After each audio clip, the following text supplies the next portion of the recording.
Hey there, and welcome back to episode 2 of the Crew One podcast. On this one, I talked to my friend Alan Thomas. Alan has a background as a scientist and researcher. He used to run a lab at Princeton University, but just a few years ago, he had his first UFO encounter, and so we talk about that, and we talk about some of the stuff that he's done working with the Monroe Institute to sort of unpack that experience and learn how it intersects with spirituality and consciousness. All in all, this conversation kind of goes all over the place. It was fun for me to do, and I hope it's just as fun for you to check out. Welcome back to the Crew One podcast.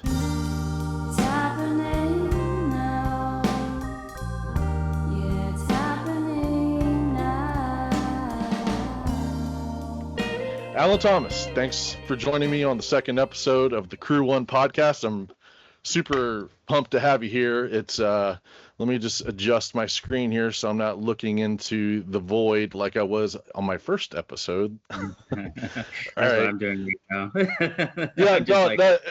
Yeah, no worries, man. I mean, however you're comfortable, I'm not too worried about, as long as we can hear you, that's the biggest thing. So, I guess, we met as in kind of an interesting way. We're both part of a CE5 group on the space coast of Florida, and we'll get into CE5 a little bit later. But first of all, could you kind of tell me like a little bit of your background and how you got interested into UFOs, paranormal, maybe that whole ball of wax to begin with?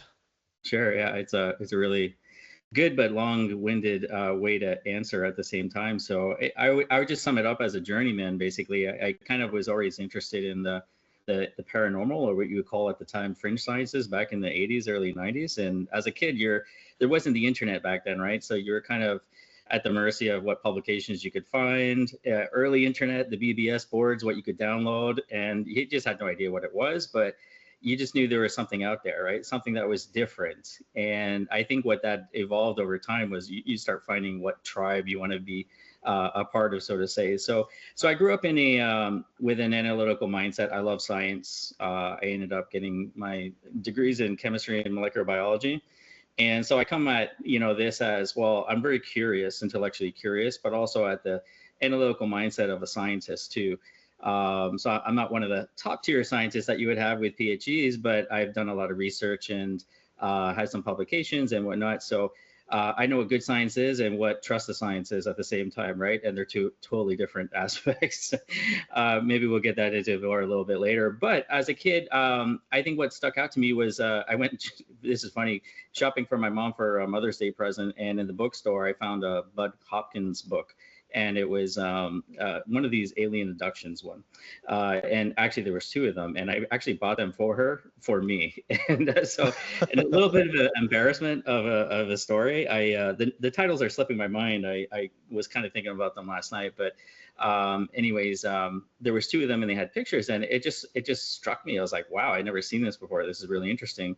And from there, it just like opened up the channels. And I think I was about the 6th grade when that happened. And I've always been at the situation where I've wanted to investigate, wanted to know what's different out there outside of the standard narratives that you get growing up.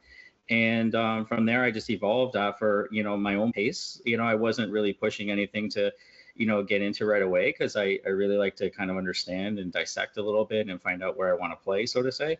But then, my just course of nature took me from, obviously high school over to college, getting my degrees. My first job was at Princeton University. So I ran a lab there for Lee Silver at the Lee Silver Laboratory, doing genetic research. And it was a really profound time because they just cracked the genetic code, or the human code at that time. There was two competing parties, right? the Human Genome Project. Exactly. So everything was like, wow, this is amazing. We're going to do great stuff. And I got hired into this laboratory to do research on mice and genetics and other animals. But long story short, it was just to use the genetic code, because I was a molecular biologist at the time, fresh out of college.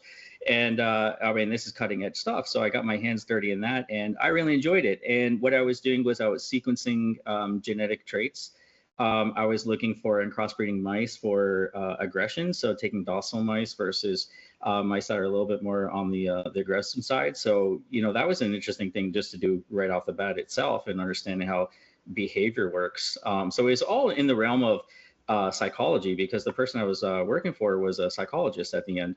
So what we're trying to do is just map where on the genome the aggression traits lie. And then, funny enough, part of it, I remember correctly, was still in the X chromosome. So that's another story. But yeah, I got to the point where I just one day I was just looking at, you know, the work I was doing. I was doing a genetic an assay on the agar gels, and I was a sequence matter, and I was looking at the base pairs, and I'm like, it's just something's different here. Like, it's not the result. It's just like, it's so divine. Like, you know, you can't really say anything more than that. Like, it's just not a mud puddle come together with a bunch of, you know, dirt and, you know, carbohydrates, and there you go, you got life. There's something more to that, right? So yeah, I've always been, you know, kind of, you know, growing up, it was the evolutionary side where there's a creationist theory, right? And, you know, everything evolves, you know, and then you go to the divine side and you just kind of start asking a little bit more questions from that scientific angle.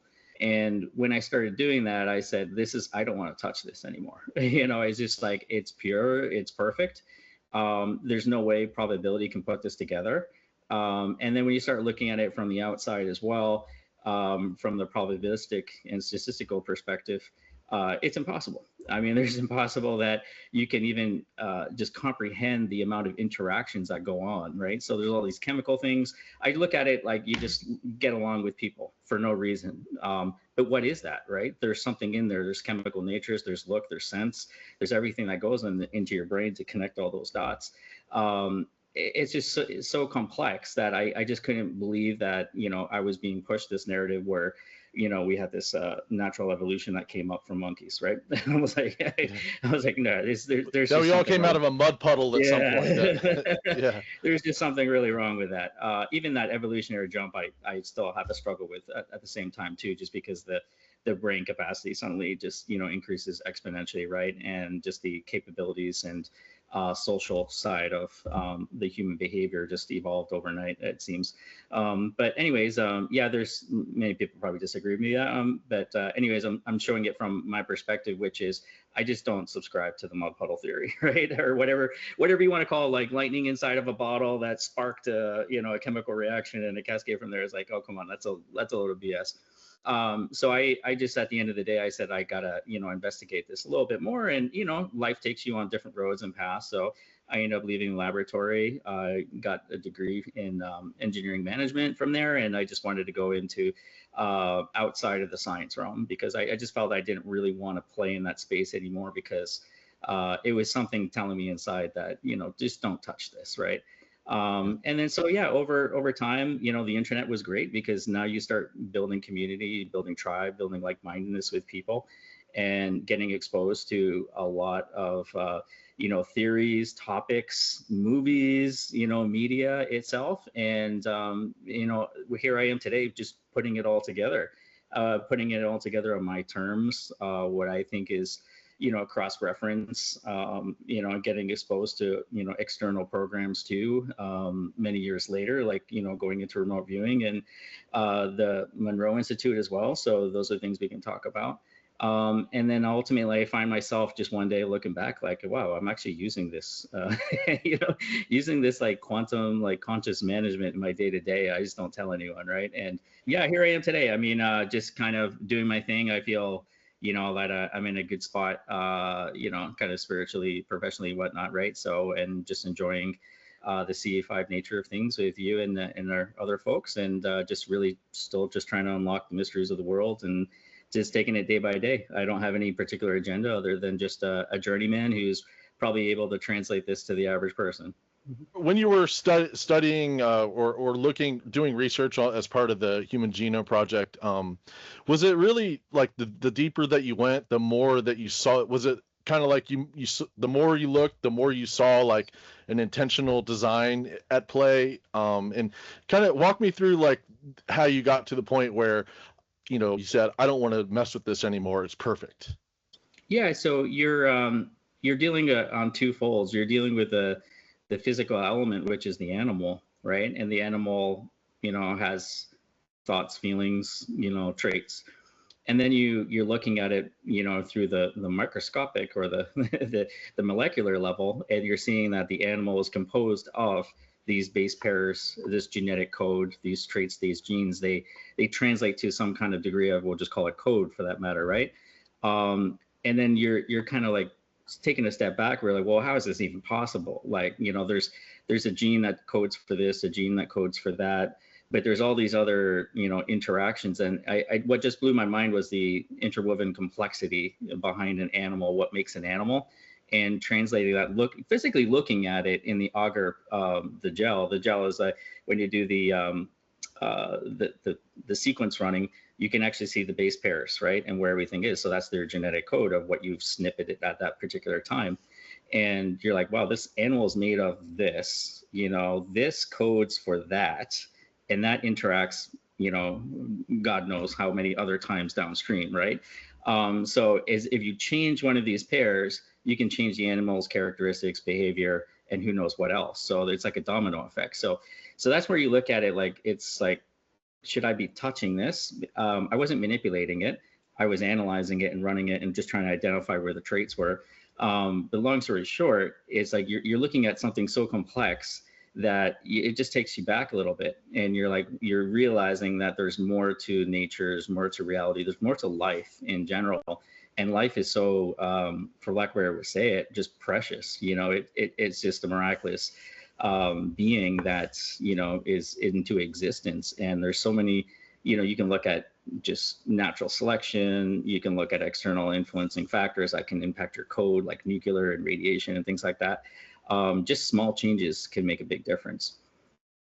You mentioned early when you first started talking that, you know, something about a narrative, like realizing that you were kind of the subject of a narrative, maybe when it comes to science, maybe when it comes to religion. Can you kind of talk me through, like, the first time you realized that, you know, reality is actually kind of, you know, depends on who is explaining it to you and the narrative that they're explaining it to you with, and those people's, can you kind of, you know, maybe, and a lot of people might call this the red pill moment, maybe, not to get too much into that, but can you talk a little bit about that, when you realize that maybe this life is a little bit more of an exploration than kind of a uptake and regurgitation of facts and figures? Yeah, I mean, everyone's got like what you would call almost an education of a common core, right? That common core, if you break it down to its lowest denominator, it's done by somebody, you know, and somebody has that particular agenda or narrative or perhaps reason for that, right?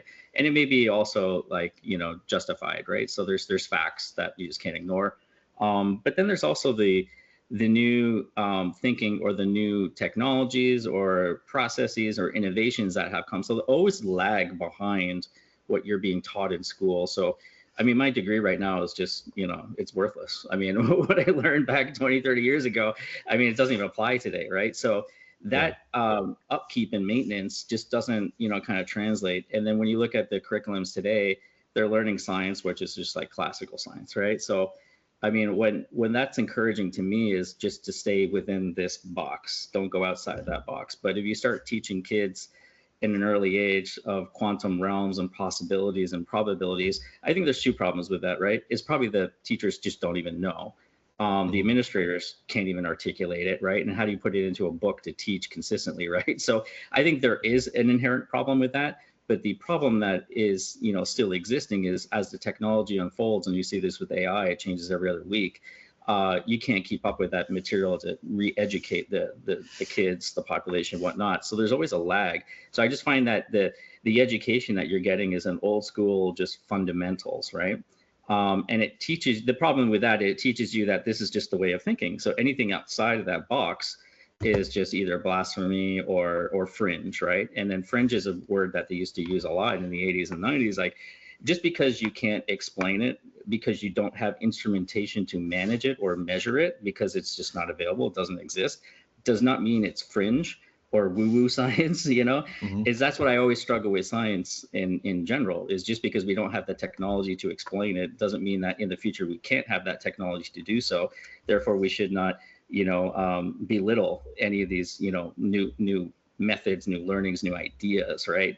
Just because they don't fit inside that box, right? So that's where you look at, for kids today, like the encouragement of going outside that box for critical thinking is kind of frowned upon. And you go to professors also, like in college, they have their way, they get their grants, they're told to do this, right? If they go outside that box, then they could lose tenure, they can lose their fundings, they can lose their classes, they can lose their job. So everything comes down to like just simple economics, where people are just looking to keep their roles, keep their jobs, keep to a narrative that's already prescribed for them. And we just don't have that alternative ways of thinking. Later in life, you have to discover that by yourself. And I think that's what, as Americans, we're really good at, is innovating and creative thinking, right? And creative problem solving.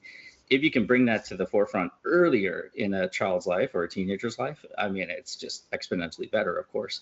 But yeah, giving people that opportunity to kind of have more intuitive thinking is just not discussed anywhere, right? Yeah. So you just you're up to your own devices to figure that one out. Yeah, I mean, our education system, from early all the way up through, college and graduate school, it's all, research, it's all very regimented and kind of a narrow lane, that, especially if you stay in that world, that you have to, like you're saying, that you have to kind of stay in there and play by their rules, to really, to be successful in any kind of way. Yeah. When you're kind of explaining, that it starts, for kids when they're very young, it made me think of are there any education systems out there that sort of go against that grain? I remember hearing about the Waldorf method. I don't know if you have any inkling on what that's about. No, I was public school educated, so I don't know Okay. the external sides of things like that. And majority of people are. The only thing that I know, which is on the conspiracies front, is the GATE programs, and what they were doing with some kids in the past, and MK Ultra tie-ins, if you want to say that. But the gifted and talented programs do exist. Are they the same as what they were in the past? Probably not. But they do, state for that more creativity of questioning things, but still within a framework, right? So, but that, I think it's not the same as if you call GATE program or gifted program today versus what it was in the 80s. I think they're totally two different things. Yeah, I was part of the gifted program when I was in school. And we didn't call it GATE, we called it TAG, the opposite way, talented and gifted rather than gifted and talented.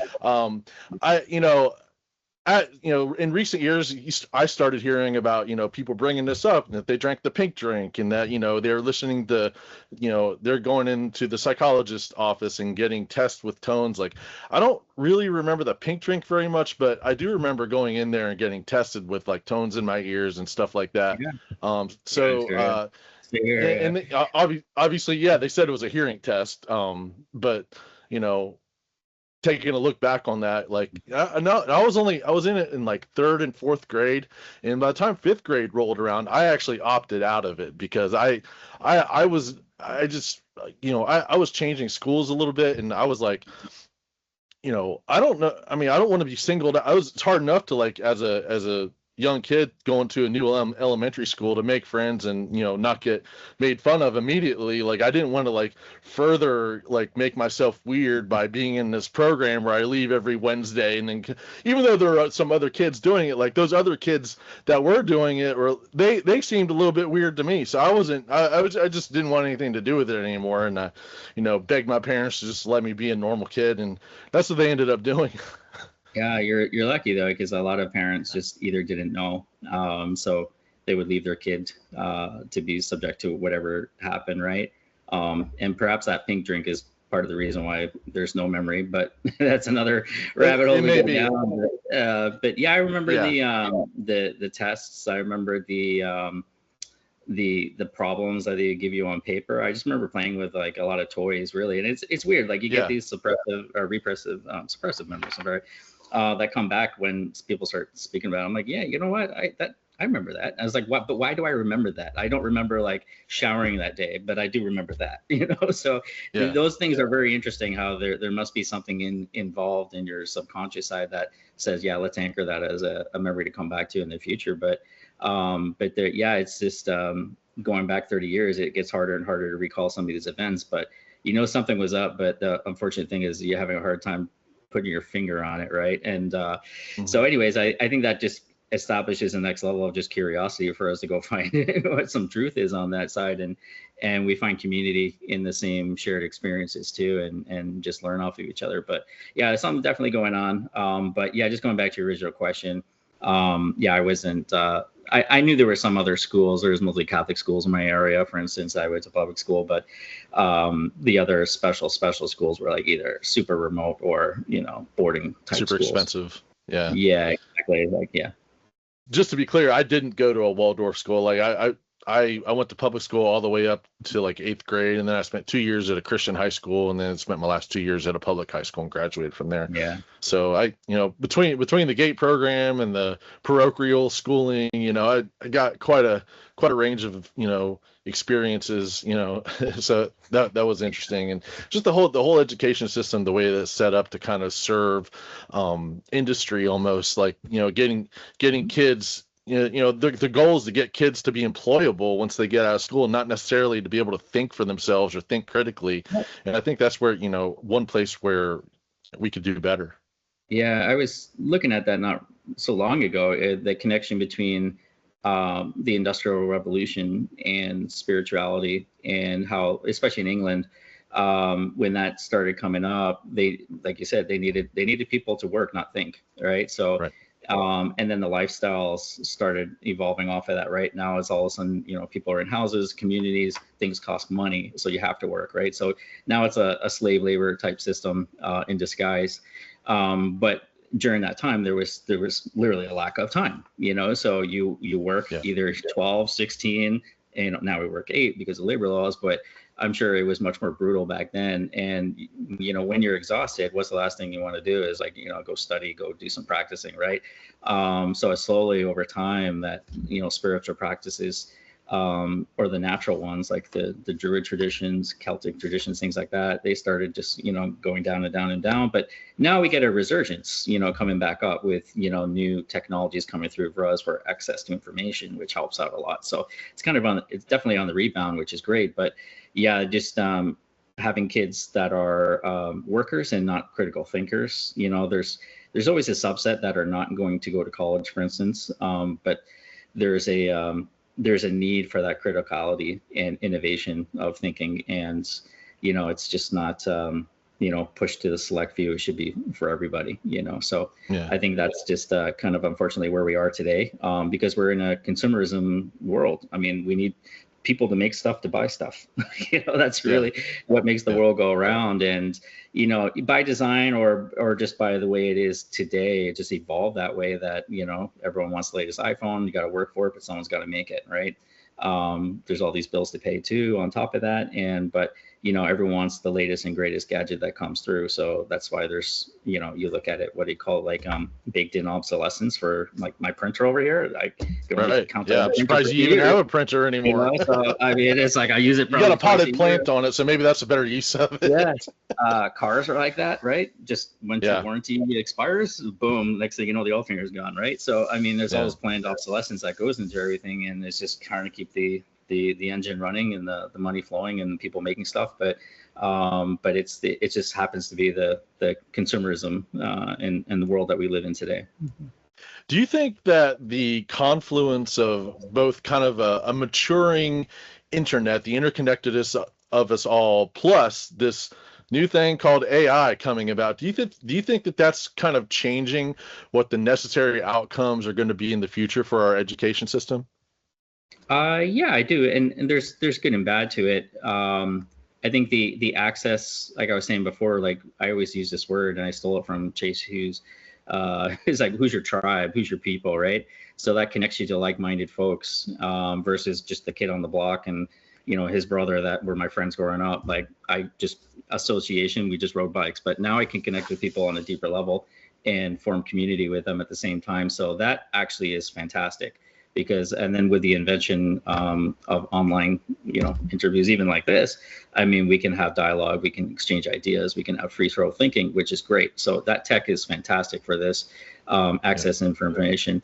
The AI side, I do think its capability is there, right? So you can I can probably go on ChatGPT right now and design a computer from scratch. I have no idea what to do, but I can say, build me something that plays this game and give me a parts list that I can go buy.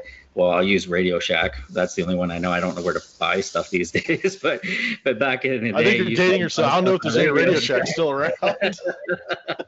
You know, just give me a parts list. I can go to Radio Shack and buy stuff, right? And then I got to put the effort in to build it. So I think there's capabilities and ways to do that, and I think that does help because you can innovate through that. I've done it many times, personally and professionally, where I ask a problem, I build either a spreadsheet or a model or a system that I'm building outside of my computer, and I want the program to do X, Y, Z. It's not working. We debug it together, and we find the solutions. I think the danger is always like, well, who programmed the programmer? You know, and so you get to that point when you start peeling back the layers of the onion. And I'm having battles right now with ChatGPT. Like I keep telling them, breaking up and canceling, but yeah, it's like it's restricting me to certain narratives, right? And I'm like, well, that's not what I asked for, you know. And I, mistakes aside, which is making very frequently these days, which is unfortunate, but I do feel that narratives are being pushed because I will ask a spiritual question to it, and it says, "Let me break it down into real facts here. Let's stay grounded here." And, so it gives you that pushback, right? And I'm like, I put a few 4-letter words on it, and I'm like, that's not what I asked for. Just give me exactly what I want, and it still will not bend. So I think that control mechanism is something of caution that we all have to look out for, because it goes back. This is a new education system. It's the new box, right? It's instead of a teacher, now it's your AI platform telling you what the world should be, what to look for, and how to act and react into it, and what your element of participation is, right? So, I mean, it goes back. Next thing you know, it's going to be, giving you a survey, and it's going to tell you, what your future career is going to be, right? So it's like full circle back again, right? I remember that in like the 12th grade. It's like, you're going to be a computer engineer. I was like, I hate computers. So why are you telling me that? So, but yeah, I think it's a matter of time before that comes full circle and we realize that it's put us back into another box or a different type of box for narrative controls and obedience more than anything. Yeah, I've also experienced and been through these.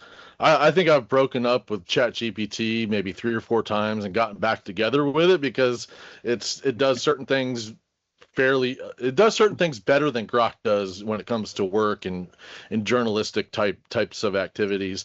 But I've found that there are people out there that have kind of jailbroken ChatGPT, and I'd be interested to kind of see what their process was for that. But yeah, I'm right there with you on like just navigating our way through these tools it's difficult, and and then exactly. Yeah, that's where when I get an opportunity to talk or coach people, I just, tell them like everything's not black and white. Just because you look something up on Google doesn't mean it's true. Just because the bot told you that doesn't mean it's true. I mean, people are unfortunately letting their guard down too hard, too fast. And like I catch the ChatGPT making like 1+1 mistakes, I was like, how am I supposed to trust you on those things? And then, the content that it returns back, it's up to whatever it wants to pull based on its programming behind the scenes. So I'm getting spoon fed the information that it feels I need to know, not what I requested. Yeah, like you said, especially when you're asking it about these more esoteric topics that aren't totally settled in science or spirituality or anywhere really. Let's get into the UAP UFO thing a little bit. At what point in your life did you start looking up to the stars and really just wondering what's out there, and really just kind of when did that all start for you?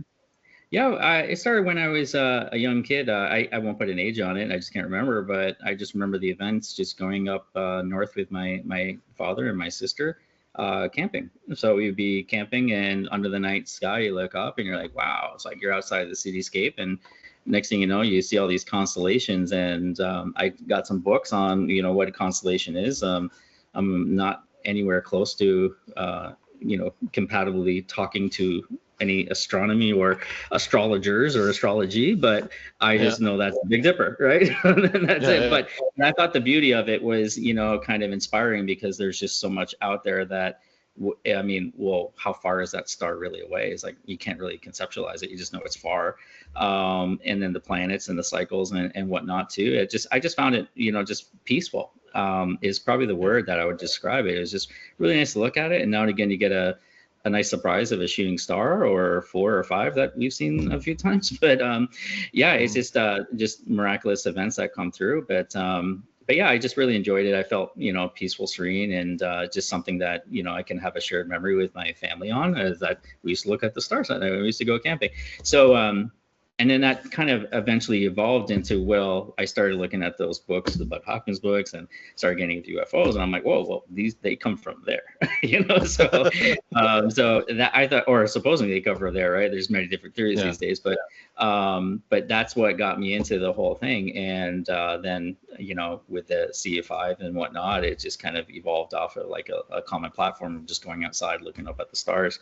So, and then here we are today. But that's kind of what got me going. And CE5 obviously came afterwards, but I never really had any, I guess you would call it, quote unquote, experiences until later in life. But just growing up, I always knew there was a fuzzy looking star system out there, and I always just knew my eyes were trained on it, and that was Pleiades. And then as you get older, you look up, wow, Pleiades is actually an interesting, folklore with aliens and, beings and some history. So you're like, wow, that's interesting, So anyways, that's really what got me to it. It wasn't anything dynamic, no UFO landing on my front lawn or anything like that, but just, kind of naturally evolved into just general curiosity of what the space is all about. And never went to any conventions, and I wanted to, but now I probably don't want to, and we get that into later. But long story short, it was just like, going back to finding a community that you really have a passion about, and there's like more people like me that have questions and are seeking answers. And from that aspect, just the evolution of the internet, and just going down rabbit hole after rabbit hole to like 3 or 4 in the morning and have to go to work the next day. I mean, but it's this like new stirred passion that you get inside you. And I just, from there, I just really enjoyed it. And, I'll say like, you kind of get a good baseline early on, and nothing has really changed since then. But that's the interesting part about where we are today, and if that's going to indeed change or not. So it's unknown, but we'll see where it goes. Where do you think we are today? Like, what exactly is going on? Yeah, I think it's obvious at a crossroads. I think because more people are, I'll call them awakened to that there may be something different, and different can be, an object can be man-made, or it could be tech, or it could be, extra or interdimensional, right? So I think there's questions. And a lot more people now, and thankfully with the social media, which I don't use social media, but I use YouTube. But with that, more people are asking questions, having video, posting videos, posting, curiosity, right? What is this? What did I just see? And then it's just evolved into this, kind of balloon where I think it's about to pop, and either someone's got to come clean or someone's got to spill the beans at this point, right? Because it's brewing to the point where people are just getting a little ticked off now because it's obvious, so there's obvious there is something, right? Just what the hell is it, right? And, just don't give me the breadcrumbs. I'm not a pigeon, we're like pigeons these days, right? So, I mean, and then I get to the point too, where people controlling these narratives that are politicians, they're not the most educated people, but what gives them the right to have this knowledge, assuming that I can't handle it, right? So I'm pretty sure I'm more educated than some of these, and I can decipher and make my own interpretations. I think there's just a lot of interfaces, and we just got drop number 4 today, which is really interesting to see at this time. We can talk about that too, but I think that's where we're at a crossroads where, there's enough critical mass in our population that wants answers. With the fourth tranche that came out today, the whole word is weird, tranche. I thumbed through it a little bit, and one of the things they had on there looked like a Ferengi spacecraft from Star Trek, and that was the boomerang looking thing. Did you see that one? Yeah, it was not symmetrical in any way whatsoever. I was like, what the? I mean, it's like, really, guys? I was like, if something is going to be, I mean, this is my interpretation, but if something was going to be craft or worthy, it would at least have some kind of style or design or, some kind of coherence to it. Because I just, just going back to the first tranche when they released something, I think it got debunked now, but it was the star one that was moving around. You're like, oh wow. Yeah. And then all of a sudden you see this like little whip going back and forth, and we're like, you know what that is? That's just a parachuting flare. So it's just like, are you kidding me? And the way that it came out, I mean, with all the technology, I have better stuff on my phone than you can see on these military cameras here. Right? There's right. These gun cameras are ridiculous. Like they're feeding us gun camera footage. Like that's not what that shit is for. I was like, I'm sure there's a zoom factor that you can just really go in a little bit deeper for me and then publish that. But because then that'll answer a lot of questions. But I feel it's this drip, drip, drip. And my interpretation on it is this drip, drip, drip is also necessary because some of this disclosure element is not meant for you and I. It's meant for people who don't know or either have a harder time accepting that this narrative is coming through or this is a realization in our world. So it's like conditioning them just like a child, like you just, bit by bit, breadcrumbs, breadcrumbs. And how's the stock market react today once we drop that? Oh, nothing really changed. Okay, let's do it again a little bit more because the world is run by money at the end of the day. Nobody wants to lose money. No one wants to catastrophically destroy a economy if they had some groundbreaking, disclosure day movie type event, So, and then there's the religious factor too. And while, you can think of like, well, we really need to be told the truth. There's a subset of that population that's very important for them. So they need to be managed as well. But I'm the person that always would rip the Band-Aid off, So, but I understand the world works in a different way. And, if we do crash things overnight, that means people could starve, die, medical treatments, everything, and then things that we don't want. I think we all can agree that. But it needs to be done in a different way because I think it's embarrassing the way it's done right now. And then especially with the aliens.gov, kind of debacle. Yeah, that was ridiculous. Just like, it's like, come on, I feel like we're getting slapped and punched in the face, and, it's just like I go back to like, we're the pigeons at the end of the day. Unfortunately, we're picking up these little crumbs. And, we don't want to be pigeons anymore, so, there's some national security things with tech and whatnot, but I'm sure there's a better way to release information than what we have right now. Meaning that, look, we're all a part of the UN and, G7 agendas and global world economic forums. All leaders are there. I'm sure we can kind of agree to something holistically across the world if we can agree to like, say no one can go to Antarctica, right? So if we can agree to that, I'm sure we can agree to other things too, right? So but yeah, there's just a different way that it can be done because I think, at the end of the day, we can see some evidence there. There's a lot of evidence in the public sector, not the government sector, that is 1,000% better, so we know, but the sooner that you're talking about all the stuff that has been collected over the decades by MUFON and these other organizations that have much better. Yeah. Yep. Yeah, exactly. I mean, it's in the public domain, right? But there's even the whole Chris Bledsoe elements with Tim Taylor apparently bringing an object, which should be deemed extraterrestrial or extraterrestrial origin to him to hold and touch, right? So, I mean, it's like all this stuff is in the public domain right now. If you just like kind of really put it together and put the linkages, you'll be like, holy shit. So a lot of this stuff is just in our face. It's just a matter of how wide our eyes are open to receive it and how much we want to listen.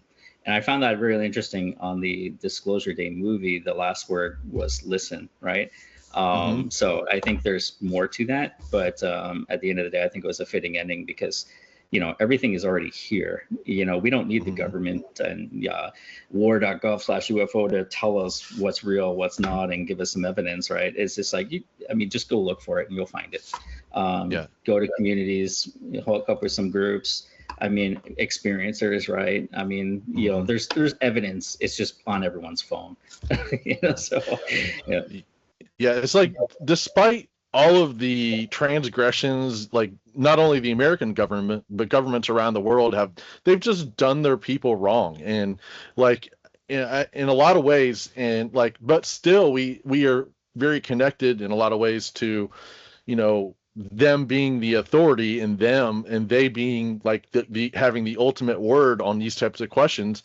And really that's not the case. Like they are acting like a gatekeeper, but they are not really actually a gatekeeper to this kind of knowledge, and it is out there, and it has been put out there. It's been researched by, very credible people with good heads on their shoulders, who Yeah. kind of know what they're doing, and approach the subject, initially from a very skeptical point of view, and they end up, I mean, I can't remember the there's definitely scientists out there that have started looking into the matter, and they are skeptics to begin with, and then they realize that there is something actually to this, and Yeah.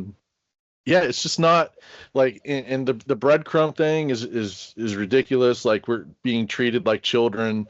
I think maybe it, the government may be as far behind as our education system when it comes to understanding who the people are that they're supposed to be governing. Yeah. Um, Exactly. it's it's and it's and I think it takes people getting on podcasts and doing videos and talking about this, and hopefully that word gets through to them, and they start treating us with a little bit better, a little bit more respect when it comes to this Yeah. stuff. And but at the same time, like, I thumbed through that fourth tranche, and I am not holding my breath for a situation where Trump gets on the emergency broadcast system and says, there's aliens here. Here's my Right. friend from here's my Pleiadian friend. I don't. I mean, that Yeah. would be great if that Exactly. happened, but I wonder about whether whatever version they decide to feed us of that, I wonder what that would actually look like. And I don't think it would be as nice and Spielberg worthy type movie type of thing. It'll just they'll find a Yeah. way to screw it up. We're not getting So, that like Instagram ready photo moments where there's a craft that elegantly lands on the White House lawn, or an alien gets out and says greetings. It's like, yeah, that's not gonna happen. It's like, no, I think when you look at it from a different angle, the disclosure is happening. It's happening in little just drips and drabs. But it's still, it's funny enough, it's just in your face right now. You just got to go look for it. You can't, like you said, you can't rely on the government to give it to you. You just got to go seek it for yourself. And there's a lot of sources, a lot of knowledge, a lot of people to go look for. And I think, we're slowly turning this corner where it's not, frowned upon, or, kind of classified as fringe science. You got some hmm really respected people like Dr. Gary Nolan out of Stanford doing this type of investigation work. We just need more of these people. I'm sure there's more, and many names out there that do support this, but these the fear of being ridiculed is slowly disappearing, which is great. yeah, And then people are making it their own, and really trying to get with good hearts to some degree of disclosure, or some degree of, I think, what we would call in the end, it's going to be an element of citizen level disclosure. Someone's going to have the smoke and gun video. We're going to have that, like the Disclosure Day movie had, which I think is going to be probably the way that happens, is the Edward Snowden moment, where somebody just has something to just blow out. And you look at, like, we used to have Julian Assange do these things, right? We need hmm that type of person, whether you want to call them yeah, a hero or not. Their function is the same, which is just publicly disclosing information that was kept hidden from us, right? So, but yeah, I think that's what we're just perhaps not far away from that. Or hmm people like you and I, we get something and we're just like spreading the word, and slowly it just builds up and builds up, becomes accepted, and next thing you know, a news station picks it up, and everything starts coming like a ball rolling down a hill, a snowball rolling down a hill. So yeah. yeah, I think that's probably what I think is going to happen. A big thing that could help and kind of grease those wheels a little bit would be if Congress and the president passed a whistleblower protection law that would, enable some of these people that have been involved in some of these black projects where, they got to basically sign their life away to be part of it. Do you think that that's actually going to happen? I mean, do you have like faith in the government that maybe they'll actually do the right thing when it comes to this? Um, my heart wants me to say yes, but my brain says no. They're Yeah. conflicting right now. And the reason why is there's just a lot of money and a lot of secrecy and technology behind the scenes for these companies. So once things start going into a public domain, that could be an asset for, say, a major contractor. Next thing you know, their rival or an adversary has it, right? So that's where I think it's kind of got to be balanced. at that point. It's nice to fantasize about that, but some of these companies, I know they have government money, are still public companies at the same time. So yeah, I have a hard time thinking that any of that whistleblower element is going to, be super positive. It's in the right direction, don't get me wrong. I think the only caution that we also have to look for is disinformation as well from fake whistleblowers, pointing you in the wrong direction and putting smoke screens somewhere else. So I think that's a real probability. So yeah, there's a lot to sift through. There's a lot of games, a lot of mind games. It's a chess game at the end of the day that, is being played. And, eventually you start winning down the pieces and you only got the king and queen left or so, right? So, and one of them's going to win. So, but yeah, I think it'll take some time. I think that's a slow burn pace versus having a citizen-led disclosure event. I've also seen and heard and researched that, it really probably is these private aerospace companies that have really the files that we would want to see as the public. And they're not like subject to the kind, to laws that we have about, information, we can't do a FOIA request on Boeing, for instance. Like they'll just laugh at it. Like, and so, and when I look at that situation, I'm just like, the government may only know what these aerospace companies will tell them, or that they have to tell them. And, they may, the people that we elect may not even have access to it. So, exactly. Yeah. I mean, it just creates a situation where people really kind of need to take it upon themselves to do their own exploration, like we were talking about, and really understand that no, the gatekeepers are not gatekeeping this truth. At least what I think is a truth. Right. There's some people on the right side of history on this. Is like I remember I might be butchering his name, but it's Senator Inouye from Hawaii. And it's going back some years, maybe decades. But he is on record and it's on YouTube and whatnot. And you can clearly see that he knows that there are public and private contractors that answer to no one, that have their own military. Right? So what does that tell you? Right. So I was like, that means it's untouchable. That's what it tells you. And because if they can do that and they have their own ungoverned army, then geez, it's like I don't even know what to think, right? Who actually controls what in this world? And that's another rabbit hole to go down. I mean, I've heard wild stories about the Navy and the Air Force having their own dark fleets out there in the universe already. Have you heard this kind of stuff? Yeah, there's the Helen I can't remember the name. It's a long name. I can't say the name, but anyways, it's something Helen Keller or something like that. Anyways, there's that theory of the secret space force or a space program. And there's some, I guess you'll call them ships named after them, but they're not ships that go in water. They're ships that are outside in the space side. So Gary McKinnon was the famous, I think he was a Scot, but living in England. And he was a hacker, and he hacked into the NASA and the Defense Departments and other databases, right? And he was the one that pulled down the images and a list of like non-terrestrial officers, right? So non-terrestrial meaning like not on this earth. So that was a really interesting thing. And the funny part is that while there was immense pressure to bring him over to the US to basically put him to trial, that meant he would have to disclose what he saw.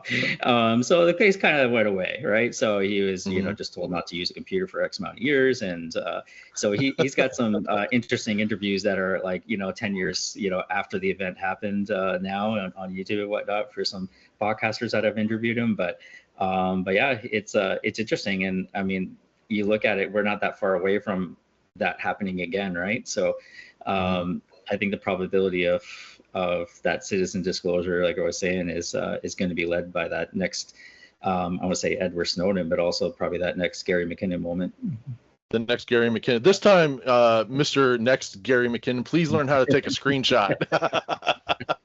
Well, we used to have these hackers, right? Anonymous and all that stuff. And it's not the same anymore, but we used to have hackers that would be into that social justice development, and they seem to have gone away, which is interesting. But But yeah, there's a lot of talented people who can use a computer, and if anyone wants to send me some pictures, please do so. At this point in your life, though, you have actually seen a few things that you can't explain, some UFOs. Can you kind of take me back to the first time that you saw something that you couldn't explain? I don't know if it was in the sky or in the water, or maybe talk about Yeah, that a little bit. yeah. Actually, it's I'm very late in, I guess, my story in terms of age of experience, but it was only a couple of years ago, and I was just sitting outside and just kind of like looking up, and all of a sudden this like white ball, like, and it was like the color of like phosphorus when it's on fire. It's a brilliant white. There's no orange, there's no yellow, there's no jet propulsion in this, right? There's no combustion burning. And it just shot off at like a 45-degree angle, and I'm like, what the heck was that, right? So and anyone who's like, well, take a picture, is like, well, do you realize how fast that goes? And I got to take my fumble for my phone and take my eyes off of it and everything on top of it. But it lived with me, right? And then I was just happy, right? And then I was like, wow, I saw something. Maybe I'll go back, and see it again in the future if I'm blessed that way. And then lo and behold, I was just getting ready to go out and shutting up the house, and it went horizontal across the houses the other way, and all the same within 15 minutes of the first event. And I was like, what the hell is that, right? And I'm like, I know what I saw. I'm not going crazy.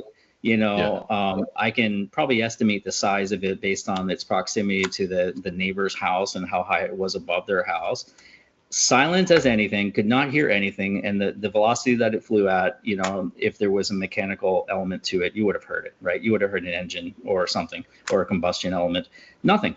It was just this brilliant ball of white, the purest white that you've ever seen. It just whipped right by. I saw it twice within 15 minutes, right? So I was like, that is amazing, right?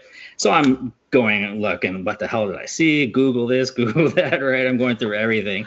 And, there's things that pop up, some commonalities. I'm like, okay, wow. I was like, am I going crazy? Did someone just shoot like a new Roman candle off? And then I answered that by no. So because it went horizontal, like just in a beeline right across parallel to the highway. So there was no fluctuation in its trajectory or anything like that. It was just a straight line, like a laser, So because you would see anything, fireworks or crackers or anything, or even if it was like a remote control thing, you would see it bounce or so, right? Or have an arc going down just by gravity. So, but yeah, absolutely amazing. And from that point on, I was just like, kind of, wow, I need to keep my eyes out a little bit more and understand, what's going on and where I can look and how I can, kind of replicate this. Because that's my analytical or science back. I was like, well, what did I see to begin with, right? It wasn't just screaming from the rooftop, I saw a UFO. I was like trying to do the analysis. And then next I'm trying to like, how do I replicate it? What was I doing? And I was just kind of in a mindless state at that time. So I'm like, okay, maybe there's something with my mind, my meditation. Later, I'm connecting the dots. Maybe it was conscious related, right? So there's those elements that are all tied together. And then I just had, random experiences where, all I can say is look up. I mean, just like that movie tells you, just look up. It's all there. Yeah. But I do have recently in the last 6 months, a video that I've kind of zoomed in and took the pictures and whatnot, but screenshot pictures, but the craft. So I got those. This is all in the Space Coast area, so it's not like I'm going out to the middle of nowhere to go seek something. There's a few others, like I've been to Skinwalker and I've seen there too, so that's been kind of interesting. One of the most interesting ones is I did see, and it did validate me. It was 2 years ago on what you would call the kids' spring break, and there was an object that was just hovering in the air, and I was like, "What the hell is that?" It looked like a tinfoil bag, just moving there. It's not moving in the wind, not like falling, just there, And I'm like, sorry, and it was slowly rotating. You're right, so. And I'm like, are you kidding me? I was like, and then of course I'm driving and I'm like, I can't pull over. There's nowhere to pull over. I was like, but I know what I saw. I have a witness in the car that saw it too. But what validated that for me was I have emails subscribed to for Coast to Coast with George Norrie. Oh yeah. And a Big week fan. later, a week later, that actually email newsletter came out and said, "Oh, someone in Tampa saw this object." And I'm like, "That was it." I was like, "That's the exact same thing that I saw." So that was a validation that I had that this presence was, kind of not only in my area but somewhere else. And there was other witnesses to that event too, outside of my own personal one in my area.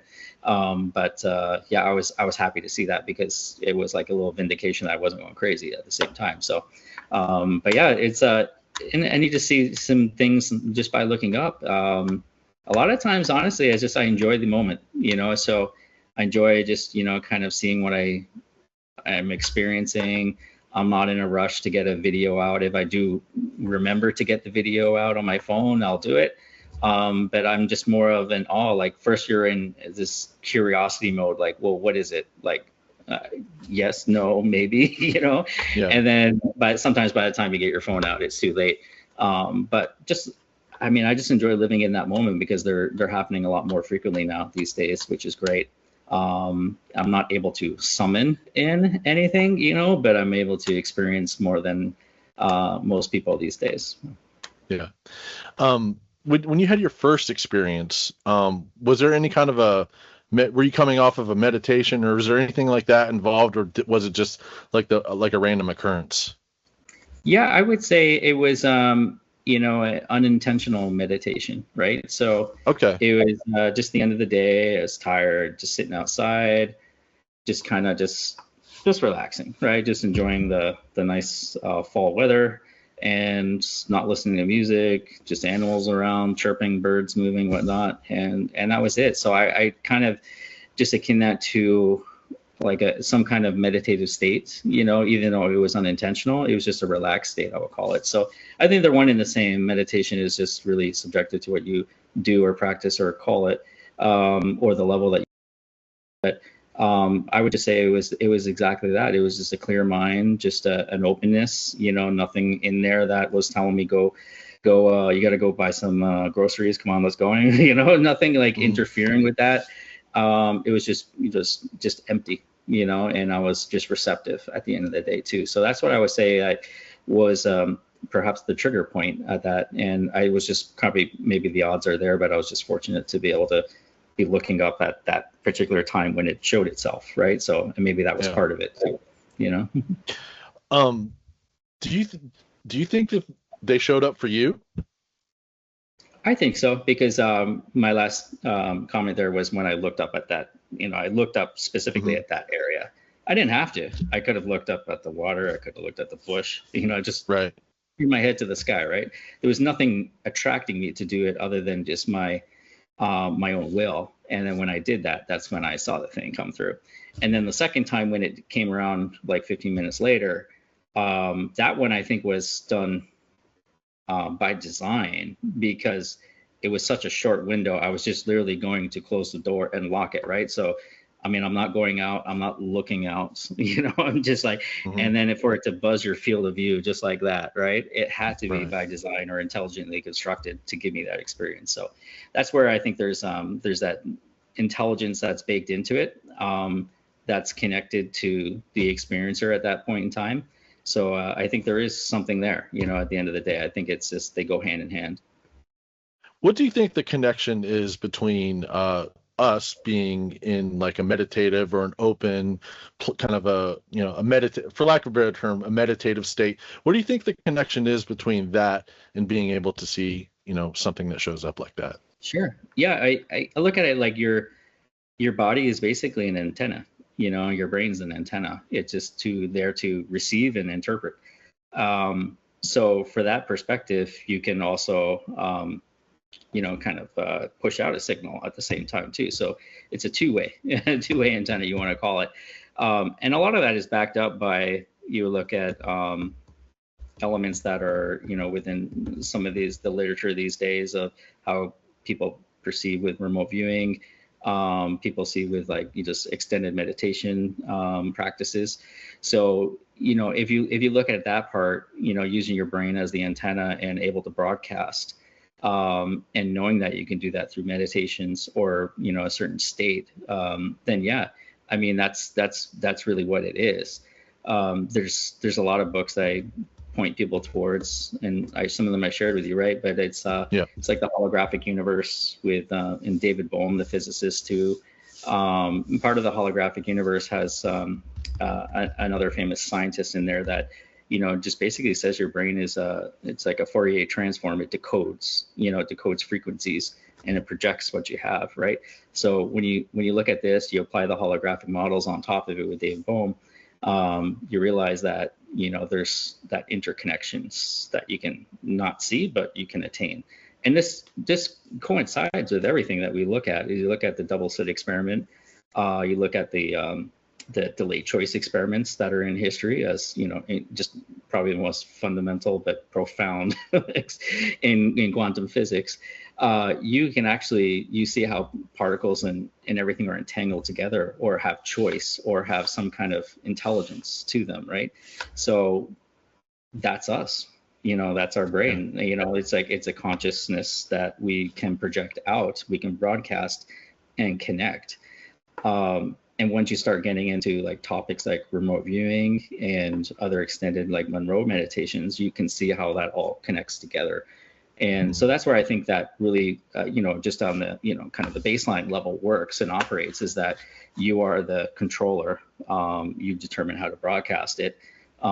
You have to work on how you also receive it, because not everything comes easy, so there's a lot of things that get in the way, and a lot of it is either ego or just kind of conditioning that this can't be real. I'm hearing things, seeing things, but at the end of the day, you kind of understand that reality is probably not what you think it is. It's a little bit more malleable than what you're accustomed to, but once you break down those walls and kind of get really comfortable and acquainted with it, it's amazing, so your life will change. Yeah.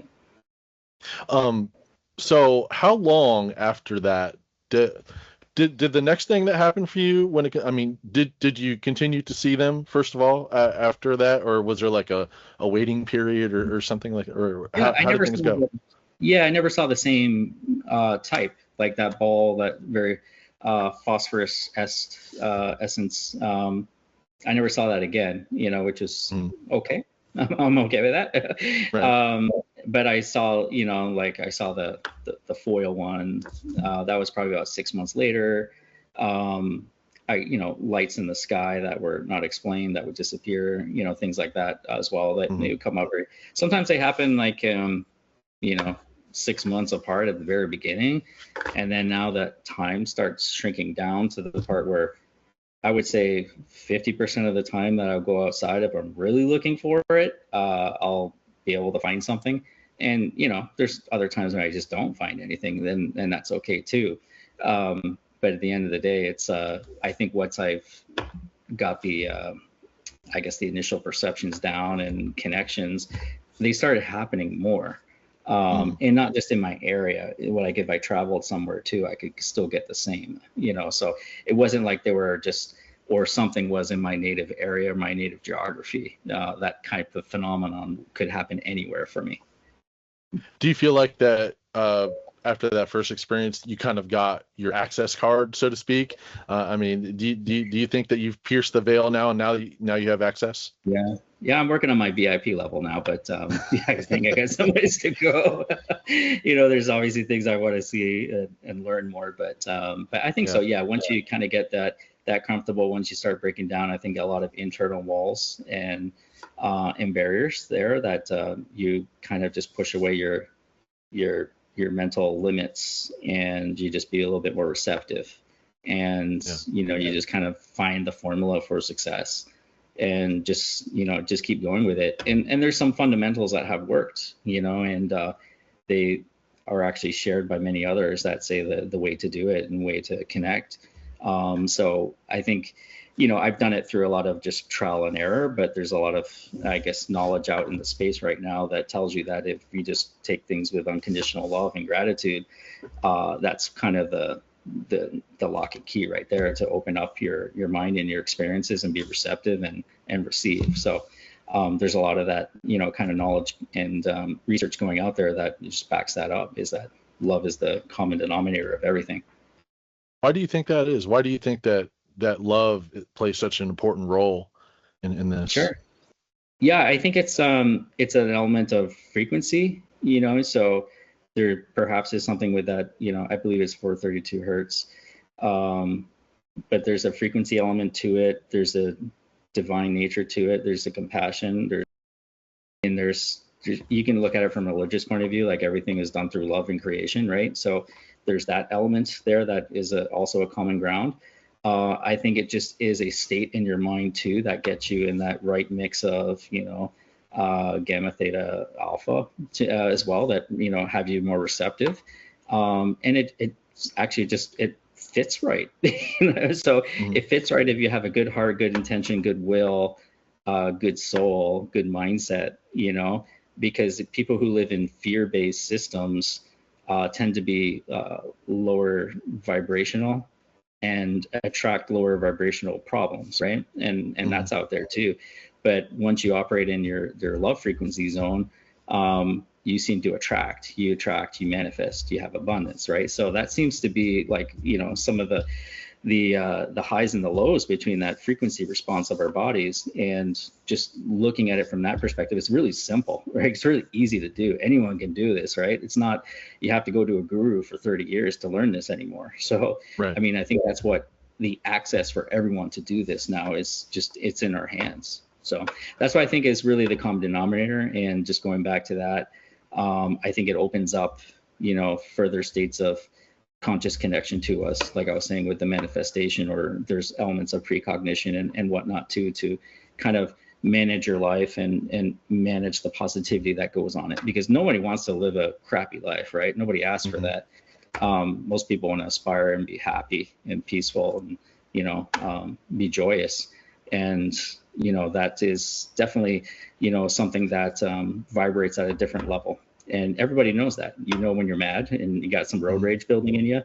And then when you're happy, just, singing car karaoke, is a totally different experience. So that I can just attest to is that if you just change your mindset a lot and lock into more of a loving or heart-minded connection, that should open up doorways for you. What's the connection between love and vibration, and what exactly do you mean by vibration? So what I mean is, it's you're operating in a state. Your body is resonating at this like kind of internal frequency of your head, and the rest of your body that is just in harmony. It's connected. It's probably got the balance, and I'm just kind of thinking on my own terms here. Sure. It's got the balance of internal and external. So when you look at it on a fear-based or a hate-based, you're kind of like that anger, that energy is just, kind of a different level, right? It's everyone knows when they're pissed off or mad. You can tell that it's like the yin and yang of everything. There's polarity that goes on there. So I think it's just, the way the body is responding, it responds to love and positivity. And the way I would back that up is if you look at, I'm terrible with names. That's the one thing you're going to know. The guy who did the water experiments in Japan, can't remember his name. I don't know, me either. I work with so many different research papers right now. I got too many names in there, but I think his first name might be Water or something like that. But anyways, very famous guy. What he did was he actually captured water from around the world. He also spoke words to it, affirmations, played music, right? So what he found is that when you actually have loving words or affirmations, freeze the crystals, what does that look like under the microscope? And you get beautiful patterns like snowflakes, right? They're very, geometric patterns, very symmetrical. And when you speak hatred into it, they're all deformed. You would call them ugly, So you can see that two elements, two different ends of the spectrum, two different results. And then just by speaking that to them, it's communication, it's a frequency level. And then we're 80% water or something like that.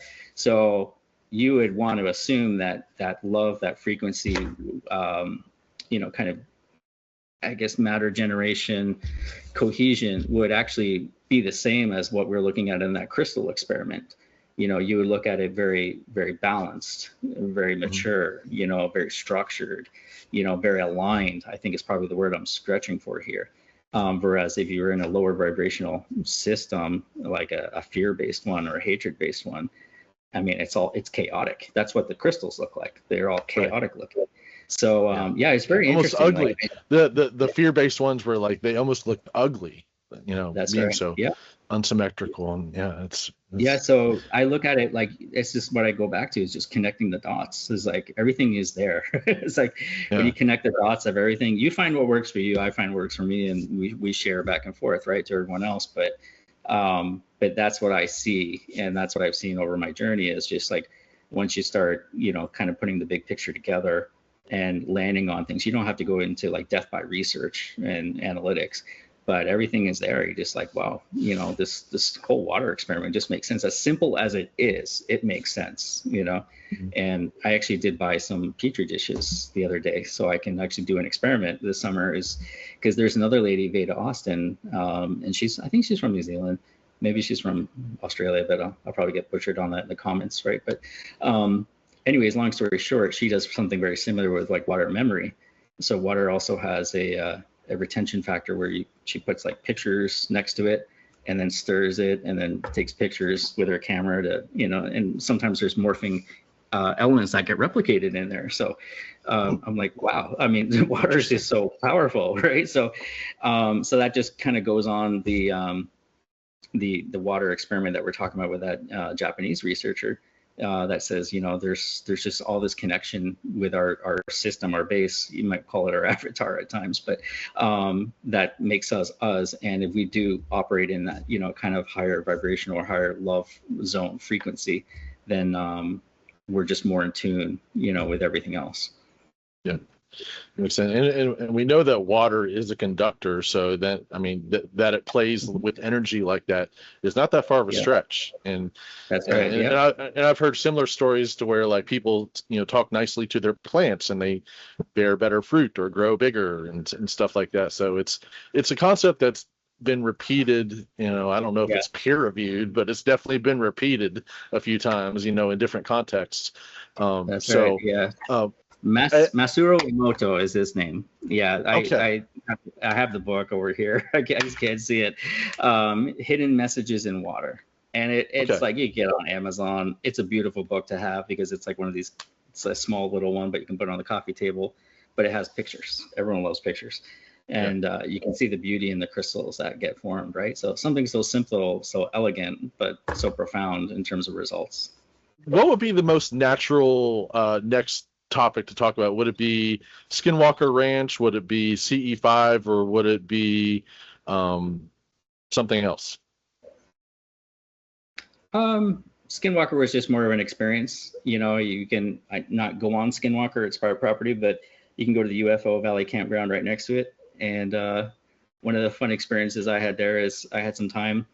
I was doing some work down in Provo area, so it was, I want to say, about 3-hour drive to get over to Skinwalker, and I camped out. I just went to the Walmart, grabbed a bunch of stuff, got a little 6-inch pocket blade, and was able to sleep in the car for the night too. So I was like, this is great, because there's nowhere to go. You can't really stay in a hotel on Skinwalker. It doesn't exist.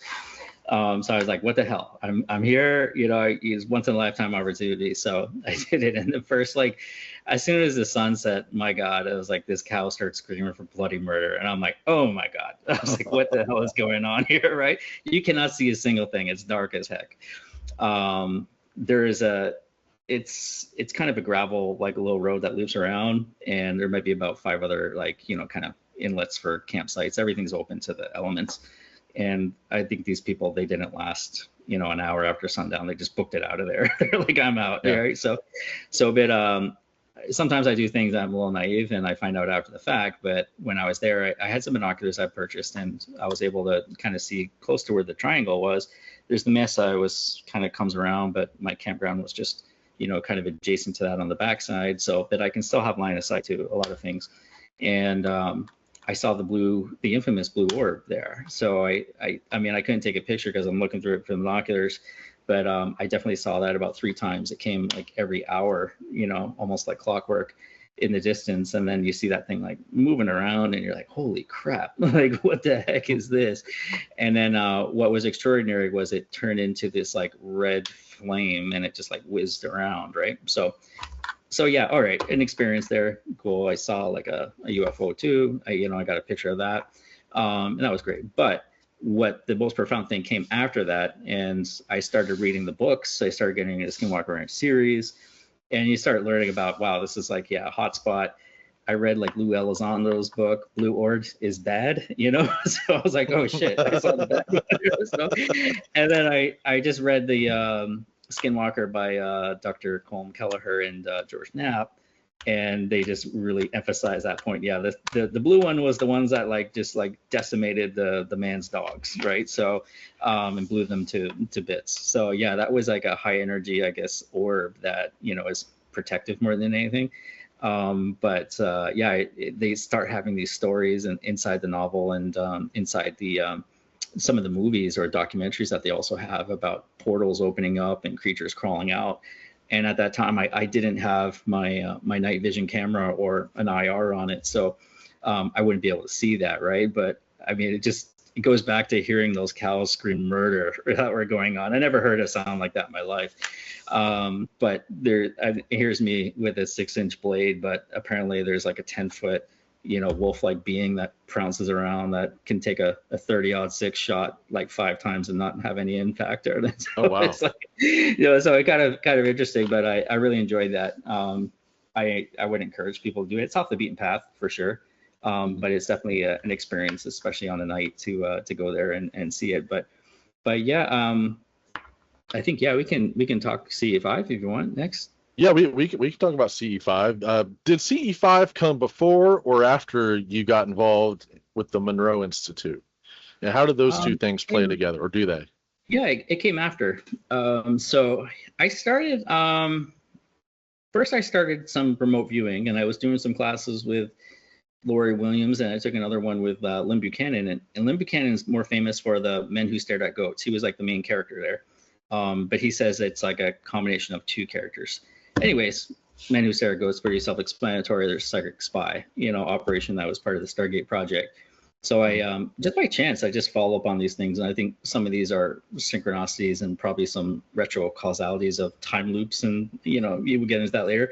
But anyways, I'm pointing in these direction, and I'm like just really curious. So I started doing it, really enjoy it, sign up for the next class, right? And I start, just kind of really practicing it, not as a hobby, like as a job or anything like that, just out of curiosity. And then, but what that did though is, I mean, I'm not going into military bases and trying to remote view the nuclear secrets of the world, right? I'm just kind of like, oh, is there any aliens down here? What can I see? You get that fuzzy mental images, but you do get some hits, you get some confidence, but more than anything, it opened up the channels, like for this, you call it the signal line. Mm-hmm. So for me, that's what the benefit was, taking that. It wasn't the remote viewing per se. I think that's a skill set, or as they call a martial art, a mental martial art, but the signal line was one that kind of stayed with me, and that enabled you to kind of go into the zone where you're thinking, where you get perceptions, and just do it at a will, right? You can do it blank without any target and just try to project into it. And I think for me, that was the big benefit, because then that gave me a baseline to go into like the next level, which is all the programs at Monroe. So the Monroe has the infamous gateway. It's very famous on I guess TikTok and all these Instagrams with the CIA papers, right? So I mean, long story short, it's been in the public domain for a long time anyways, but the whole Stargate project, the folks were all trained there and using Bob Monroe's sound technology and out-of-body experiences, and basically how to create more psychic spies. So, but this is all public now, and you can just go in, and their programs are like every month, and they get sold out pretty fast, and so they're very, very popular. But what I did on that is I went through the whole motion of doing their program, and you just basically start, kind of that continuation of what I did on remote viewing, which is just unlocking yourself a little bit more, and then going through different exercises. The difference being now using a sound technology over your ears to actually kind of induce, kind of an altered state, putting you in and changing your brainwave frequency. So what they say is those brainwaves are starting to change.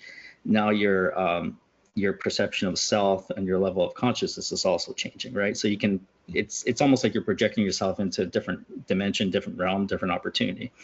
And I really enjoyed it because there is some definite tangibles that come away from it. So it's not like remote viewing, it's based on if you get a hit on the target and the person holds up the target and says, well, you drew the Great Wall of China, but the target was the Eiffel Tower. It's like, nice try.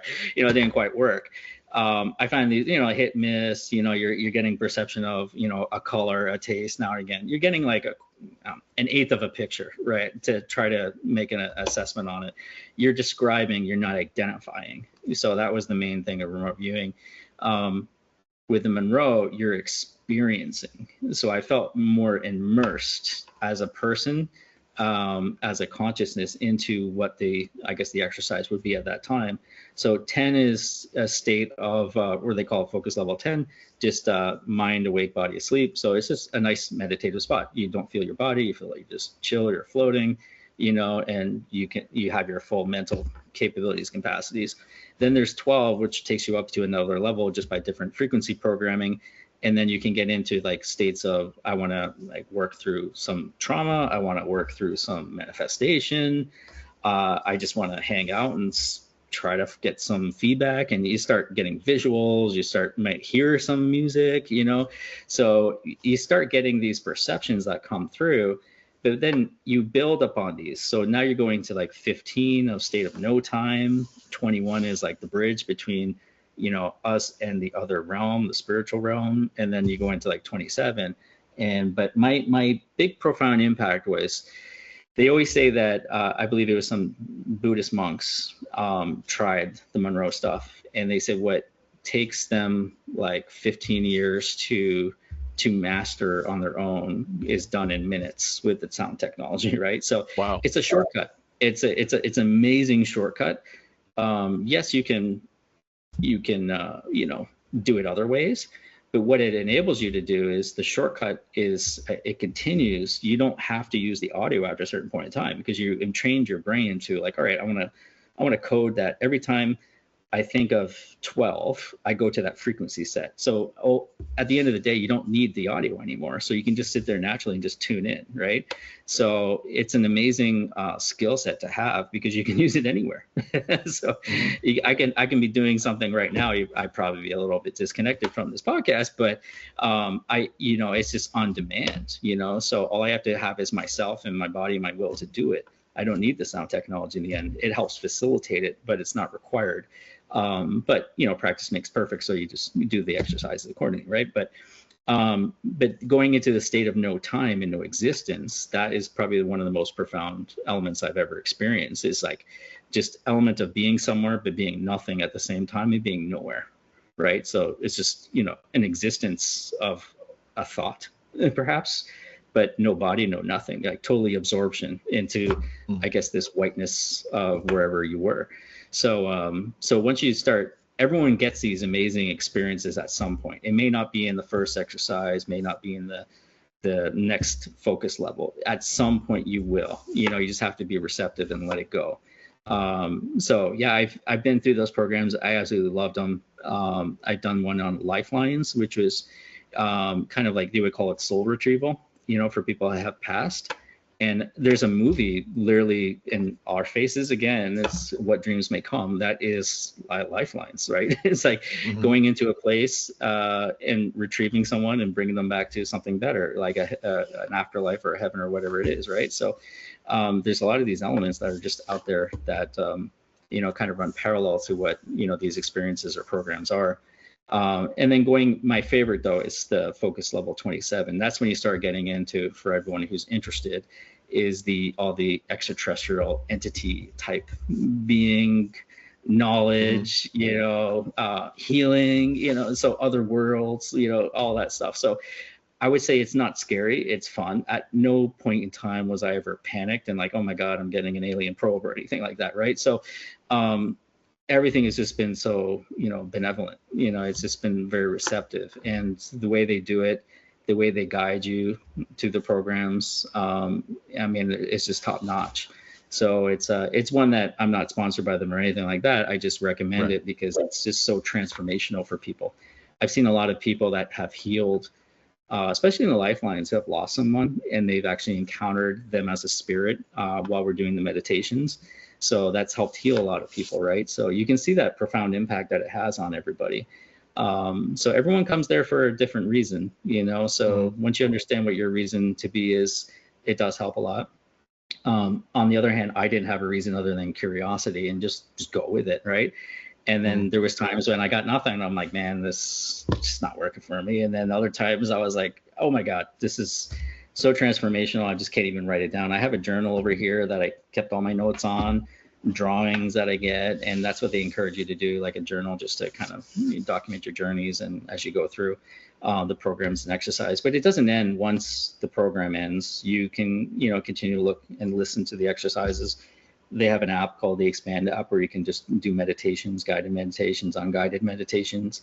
So yeah, you can just continue to, you know, use it as part of your life. And I think that's the element that I think is probably the biggest takeaway here, is that you can use a lot of these tools that, you know, maybe outside of the norm, right? And then into your daily life, and you can use them in a positive manner. Manifestation and abundance is just one of them.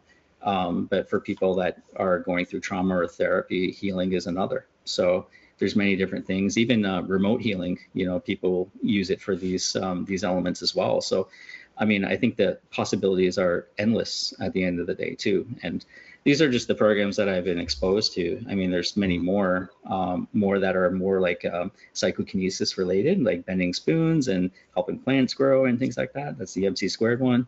And then there's many other, which is just energy related healing too, that people want to use for either they're curious or they have a practice that they kind of employ today. So they actually are able to they have all this technology there. They map your brain. They can show what your influence is on certain things. They can show when your brains are in certain wave states.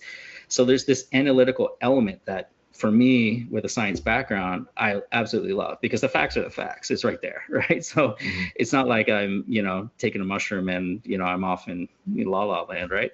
I can actually see my brain waves. I can get recordings of how my body responded. You know, there's all this data that goes into it, and it's all backed. You know, it's just like they run a partial research lab there too. So if I was to say one of the leading institutes, that would be it. And mostly because it's accessible to everybody. You just sign up and select what you want to go after. So the Monroe Institute, I mean, they're not a remote viewing school. It sounds like if you're just interested, like, what would you say is the mission of the Monroe Institute? So yeah, I'll just correct that, but they do have remote viewing as one of the training elements there with Joe McGonigal. He's a viewer 001. He was the first guy. Okay. So he's their resident and he does train people, right? So I think they have 2 levels of like beginner and intermediate. So that is there for people. And that one sounds like crazy. So people love it. Yeah, I believe that it's really simple. It's just to expand and achieve a 1% of the world's population for a higher level of consciousness. Just 1%, because 1% is what it's required to change, right? That's the critical mass that we're hearing about. Moving. Yeah. So that's, I mean, if I was to distill it down, that's really what it is. That's what they want to do. And that's why they got all these programs. They got these online programs. They got these apps, you know, they got these offerings, you know, they're just really got a solid mission and, you know, good hearts to actually reach people and impact people. So, and I believe they've done their goal originally. I think now just the amount of people that have signed up and done programs or classes and whatnot too. So, yeah, I'd have to go back and see if they restated their mission or anything, or just took the numbers off. But that's really what it was, is just to elevate and expand the consciousness of the human race, really. When people talk about ascension, or that we might be like the process of ascension, does that relate pretty closely to what the Monroe Institute is trying to bring about in people, or is that something different? I think it's different. I'm not as versed in the, I guess, kind of the philosophy of the ascension, meaning that we're all Seems going up like a higher. buzzword. Yeah. Yeah, exactly. I would just say that more of the Monroe is just about expanding awareness and consciousness in general, through different states that you control, you interact with, and you participate in. So I think there might be some crossover there, which the ascension piece is going to the higher level, and they have these various different levels that are in their programs.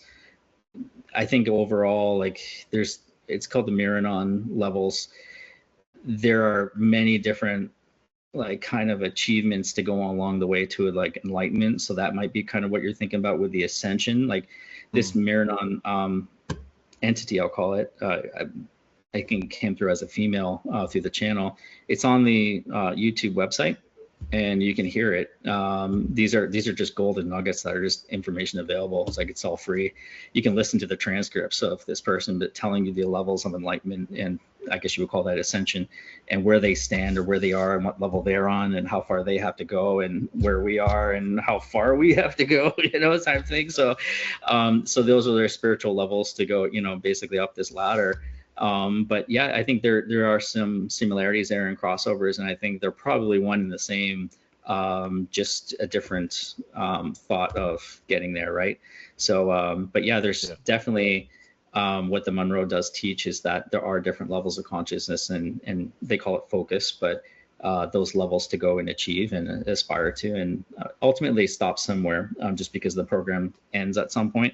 And I'm sure in the future they'll have different levels that keep climbing higher and higher. But I think there's also a limitation to what the body or the mind can probably take on, or what we're capable of doing, at the same time. And that's just a gross assumption. But it's, yeah, I think there's probably more programs to come in the future. I don't think they're ready, but they've evolved a lot of programs the way they came off of the original one, which is just the gateway itself.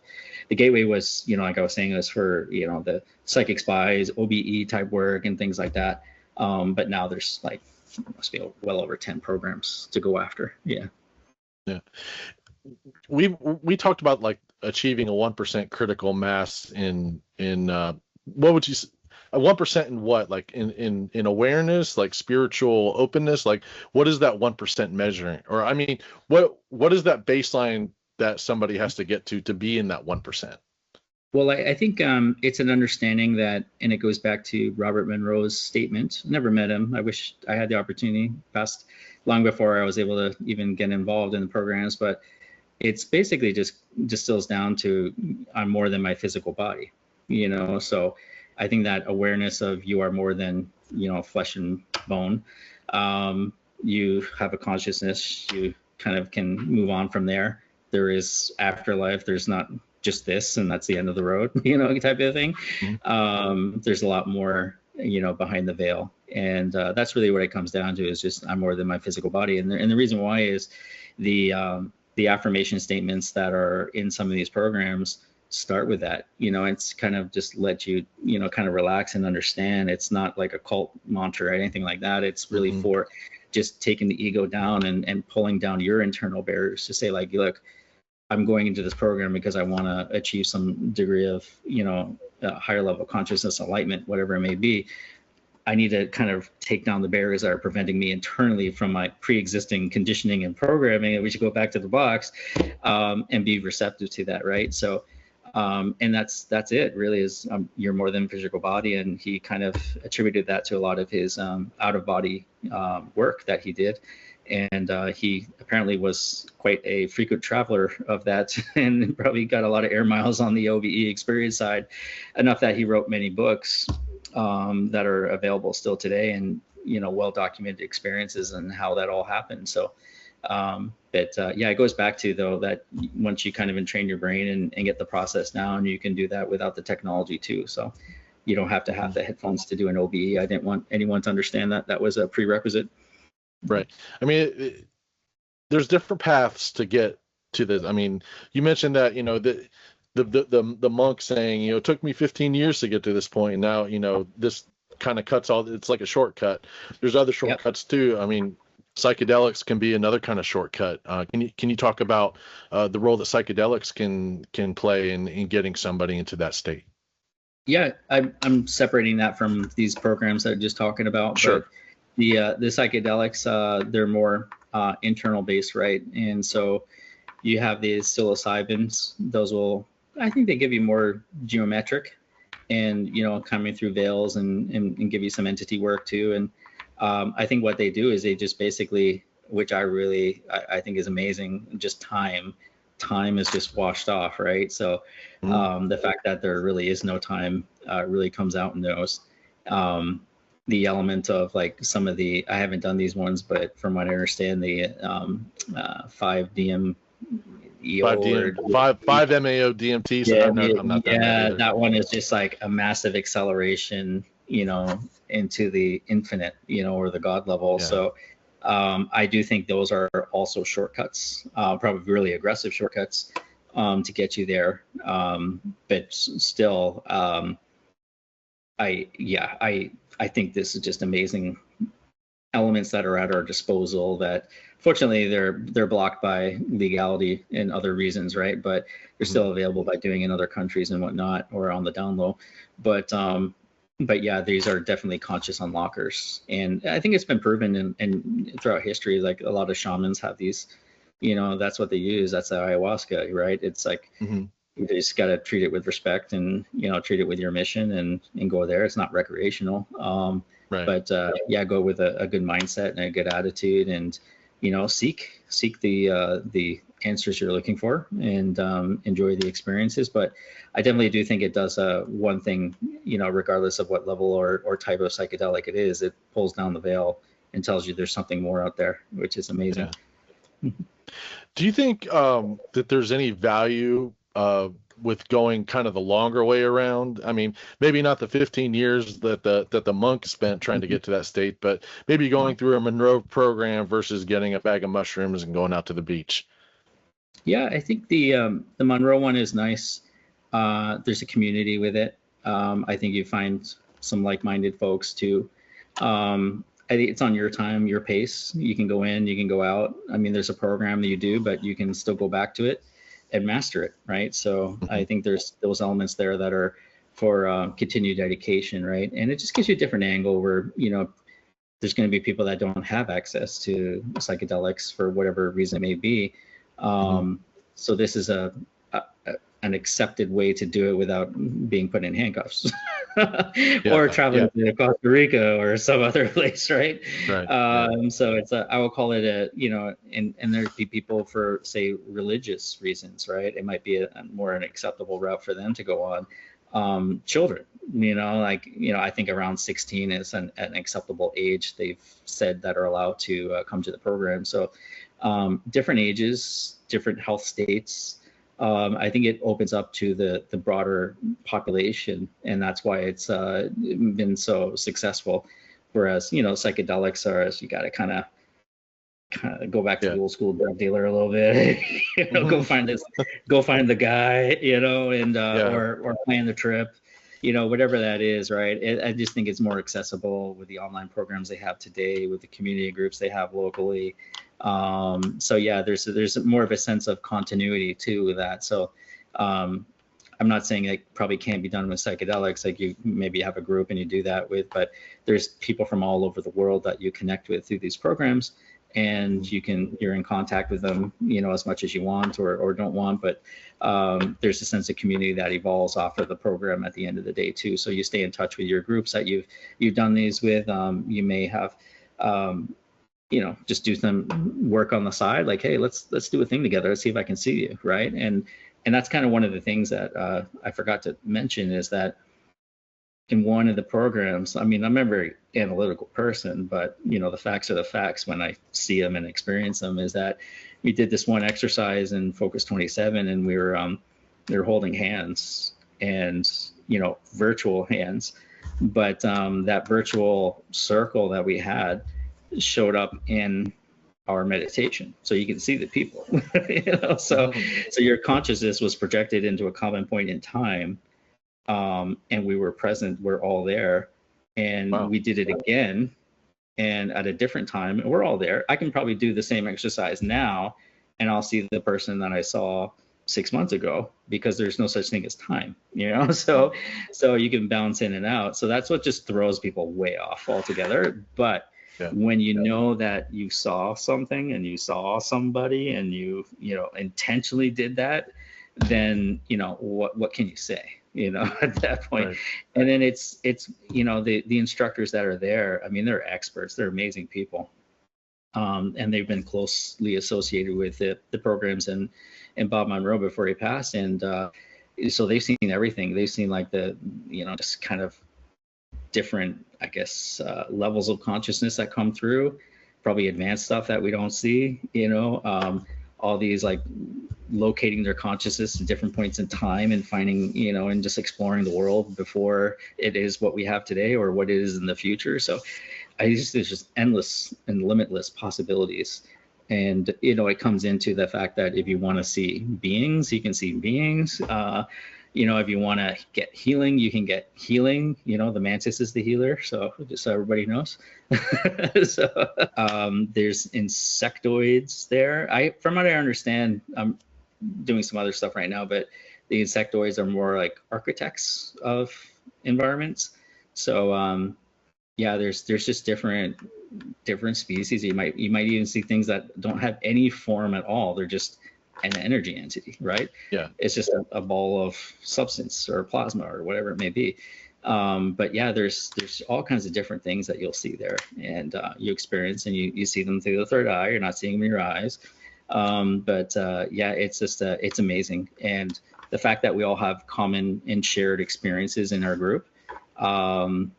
One could, be interacting with the being, but doing the healing session, and one can be doing a healing session, but like, yeah, same thing happened to me. This is amazing, but it changes you. It just changes your perception on what the world is. And I think it comes to a paradox that I have as well, which is a lot of people are kind of looking at, is there more to this life? Are we in a prison planet that I want to escape? And it's cool to unlock and pull the veil back and see more, right? But what I get at the end of the day is, you're here to enjoy your life at the same time. So Right. Why would you want to leave or, exit too soon, right? I think that's counter to what you're here for. You're here to experience and share those experiences, learn lessons, grow as a person, as an individual, and even as a group or community or as a species or whatnot. So it's just, it comes into the part where some people are just a little bit into, I need to get to the next level. I want to go to the next dimension. I'm like, just enjoy yourself, man. Just have a good time. So it puts things in perspective. Like, if you eat that chocolate bar, go ride that bike, go take that trip, just, we're here for experiences. We're here for love and just, have a nice journey. So. Can you characterize the difference between what you experience in sort of a Monroe protocol versus just the ordinary imagination and just thinking of things? Like, what is the biggest difference to you between those two things?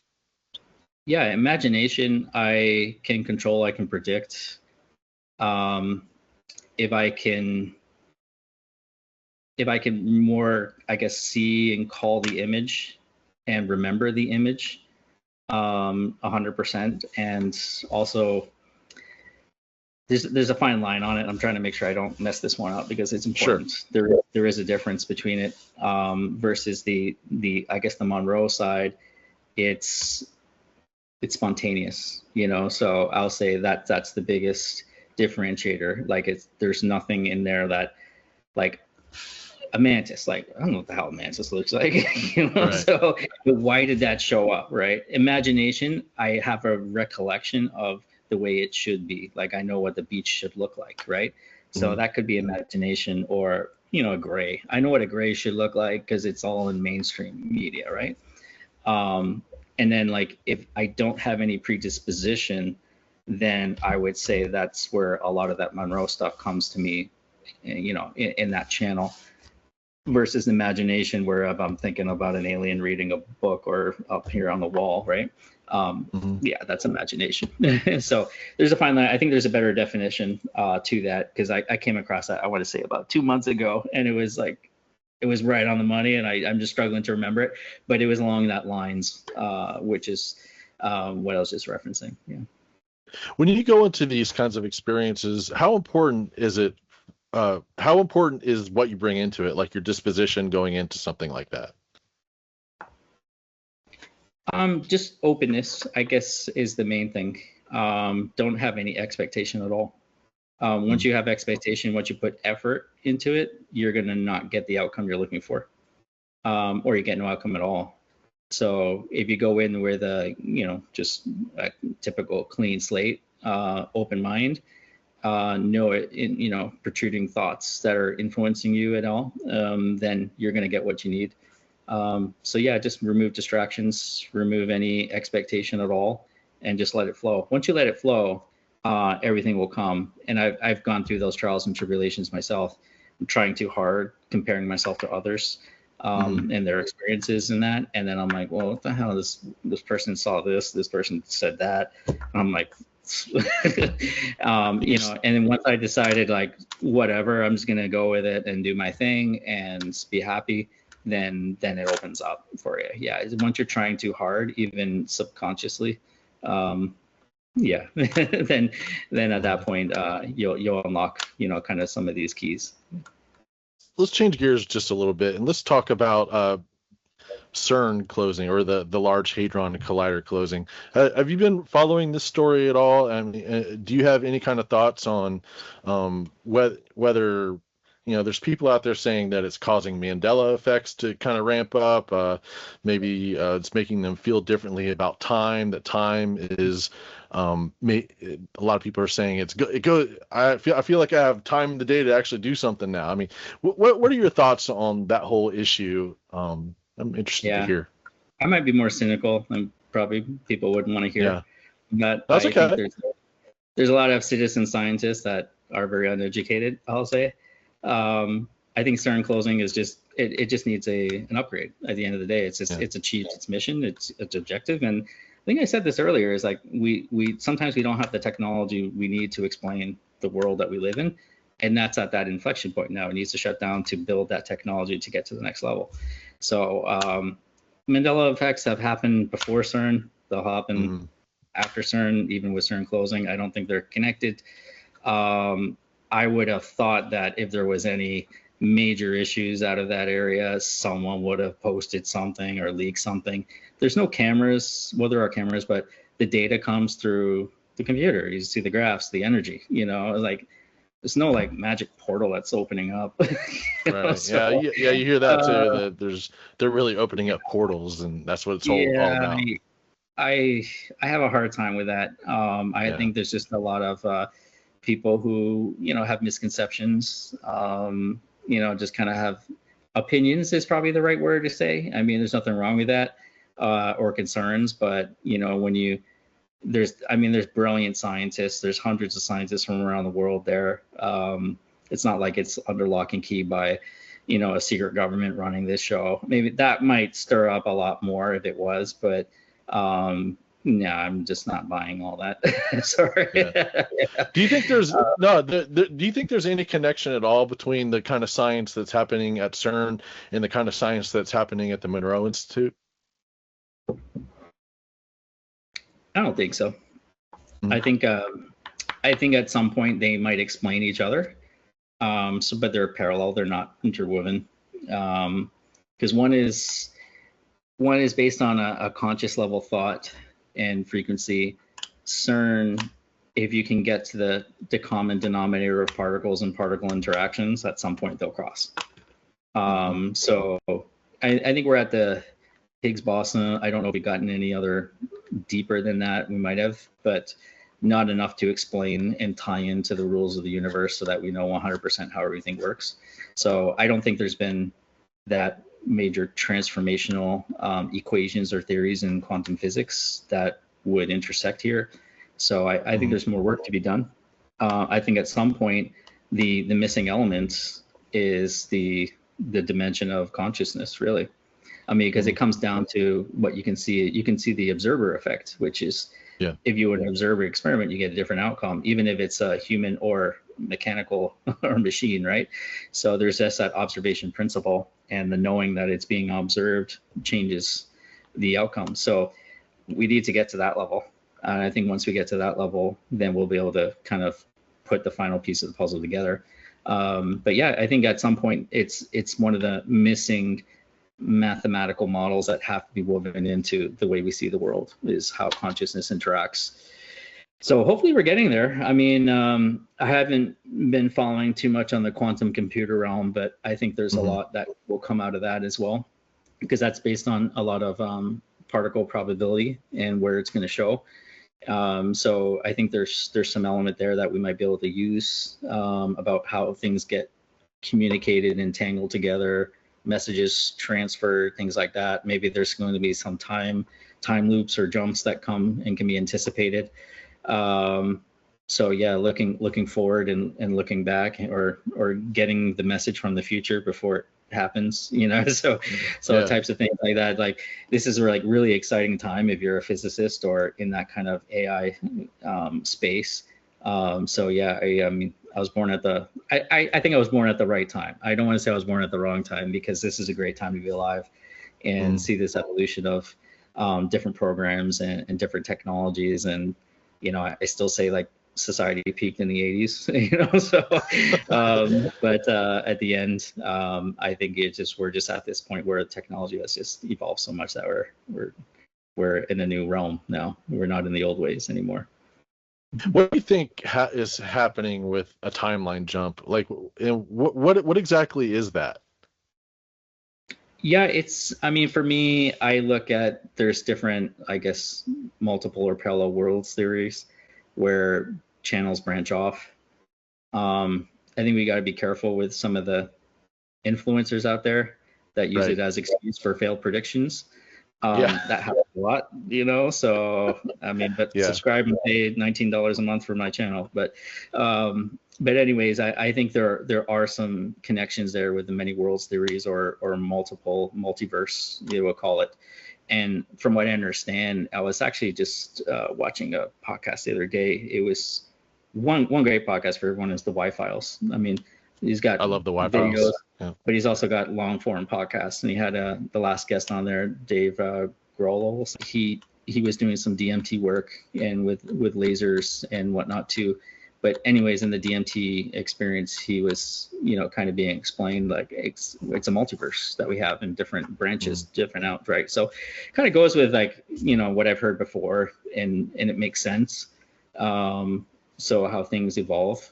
I'm not subscribing to the jumps and the shifts and all that stuff. It's just it's a little outside my wheelhouse. I probably seems a little convenient as an excuse. Yeah, I was about to say the same. I was like, I'm not really buying it, other than, yes, we have free will. We have free will within the box that we live in and the rules that we play by and whatnot. And we'll just kind of enjoy that where it is. But the fact that making excuses for timeline jumps or quantum shifts or whatever you want to call it, no. So, and that's just me. I mean, maybe I'll be proven wrong in 30, 40, 50 years and me uncover that. But the way it is right now, I think it's all theoretical at the moment. So yeah. The thing with lasers and DMT, that's really kind of a fun, cool thing that I've definitely heard about. What do you think is happening there? Do you have any thoughts on that? I think it's a combination of our interaction with the physical and pulling the veil at the same time that we can see it. The irony of it is, from what I understand, it's very similar, if not the same, as the code like look from the Matrix, right? Okay, yeah, and when did the Matrix come out? Like, you know, how many years ago was that? So yeah, it came out in 1999, and here we are in 2026, you know, 27 years later, and we're like, oh, wait a second. I was like, it matches. So so I mean, we start talking simulation theory at that point. But my view of it is, like, you know, our eyes can decode color. You know, that's it, the spectrum of the color. We can't decode anything outside that nanometer range. So we can't do IR, we can't do near red, infrared, all that stuff. So what's that doing is taking it down, taking the dependency of your brain's kind of current coding or decoding signals, and actually just showing for what it is. And I think it's just basically a shortcut which is great. Like it's just pulling that veil right down, and you're not going through any internal conscious system to find your way through. It's just taking it right off and saying this is it. So Yeah. I'm fascinated by it. I want to follow that research more, because I think that gets down, should it distill itself properly here, is that it'll be fundamentally transformational to the way we understand everything. So if everything is indeed like the Matrix, that means if there is a code with everything, code is malleable, code can change, which goes back to some of the messages we said earlier, that reality is malleable, like you can change your reality. And if that's the case, then that's just evidence right there in itself. But then it brings out the bigger question about the simulation and who made the simulation, and who made all this right structure and everything that goes in between. And it doesn't, deny and disprove the existence of any higher creator or God. It just says there's another question to ask at this point: how and why. So we just have to keep going from there. But I think it's really exciting research to follow. I definitely want to keep up on that one. Yeah, it's really interesting to me too. I'll be keeping up as well. Maybe I'll be buying a laser and trying some DMT at some point. I don't know. I might have to cut that part out for my employer. Don't test me on that one. Yeah. Yeah, but I feel like we could continue talking for hours, and but I think we should probably just maybe have another episode at some point, because we left a lot. We're leaving a lot on the table, but we've definitely covered a fair bit of ground. But before we kind of end this episode anyway, is there anything else that you would like to talk about specifically that we didn't get to, or anything? No, just in general, the message is, if I was to tell people, just try to use your talents as much as you can in your everyday life. I mean, nothing is exclusive to a program or a set in time. A lot of that we discussed about today is just use it in your daily, and you'll be surprised how much things improve or change. And furthermore, just enjoy yourself, have fun. Yeah. That's. But I think mean, that's for. so some of the most fun that I've had in recent months was going out to the beach with you and a couple other folks and doing a CE5, and we could probably talk about CE5 as its own whole podcast. But yeah, I totally agree with that sentiment. And I think following your joy and following kind of like what makes you happy is an important kind of a metaphysical aspect to who we are. Sometimes you just feeling aligned just feels good, and like and whether that's how you spend your time in your leisure time or in your work. I mean, there's definitely like paths to sort of expressing that aspects of our humanity in whatever we're doing. And I think like what you said earlier, about how to approach this whole topic, I think that's very wise, and definitely good advice for people because everybody's an individual and we're all kind of different, and in finding the right path.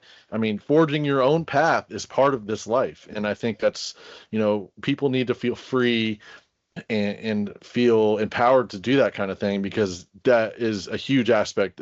It's not just about going to work and paying the bills and getting people fed. That's an important. That's important for that's existing in this physical world that these systems that we've created, but that's not everything.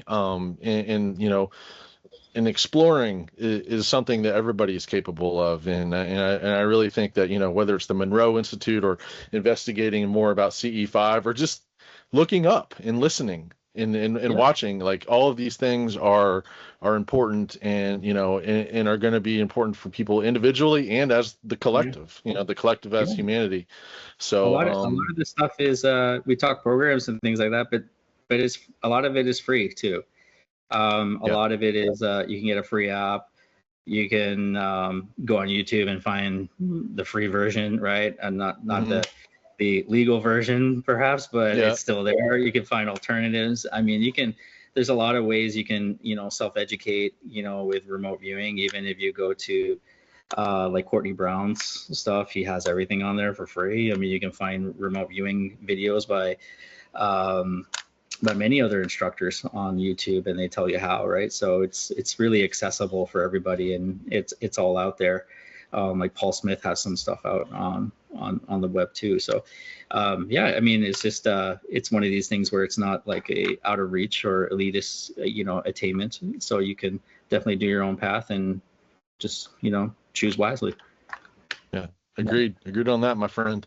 Okay, before we take off here, I just wanted to, I don't know if I'll keep this part in, or I just wanted to kind of quickly list down these books that you sent me, because I think it's, for people that want to explore, like, this little library is something that, people should look into building. So The Power of Positive Thinking by Norman Vincent Peale, The Holographic Universe. Who was the author of that? Do you recall? Michael Talbot. Michael Talbot. Then we have Becoming Supernatural. That's and then we have Joe Dispenza. Everybody should know that guy. But then we have Seeing Supernatural from Lee Strobel, which is kind of the Christian angle of this. Making it. I haven't read it, but I imagine it's making it okay for Christians to kind of pursue this kind of thing. Then we have The Limitless Mind by Russell Targ, and then yeah, those are core books, and the reason why they're selected in that way, if you wanted to start somewhere, that's a really good one. And also we talked about Masaru Emoto's Hidden Messages in Water, but I try to put it in a way that connects the dots more than anything, right? I don't want you to go down and perhaps go on Amazon and buy 100 books and they all they don't connect to each other. These ones connect. If you're spiritual, if you're Christian, they give angles to that. Norman Vincent Peale's is also about positive thinking and affirmations, but also that goes into like kind of some of the other side about manifestation, right? And kind of meditations and states of mind. So they all sync together. And putting those dots together, if I was just to recommend a few books, those ones complete it for me. Okay. That's great, man. Alan Thomas, thank you so much for being on the Crew One podcast. I hope we get to do this together, again sometime. We got more to talk about, and if I don't see you on here, then I'll see you soon when I get back to the Space Coast this fall. See you at the beach. Yeah, it's a pleasure. All right, man. All right, thanks, man. Bye. Okay, bye.